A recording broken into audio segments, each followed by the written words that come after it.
الدولة قررت أحكام قمرقية ما أعرف شلون، إحنا اللي وقعنا بيها.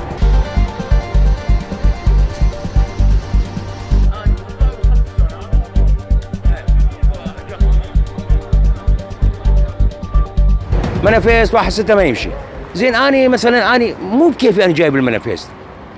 أبو التاجر اللي حملني منافيس جديد 1/6 زين انطاني هالمنافيس. زين انا ايش مدري ان هذا 1/6 ما يمشي، من 25/5 لحد 30/5 يمشي. انا ما اعرف هاي الاجراءات، انا انسان امي مثلا، كثير من الناس سواق تريلات اميين ما نعرف احنا، ومعاناه كثير بسيطره السد.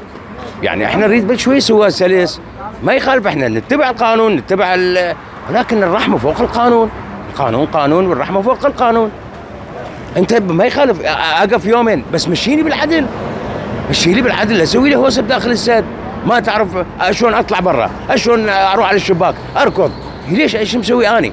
واللي يعني بغداد دي ما اصلها بيومين، هي بغداد كلها 7-8 ساعات، اصلها بيومين اصل بغداد اني.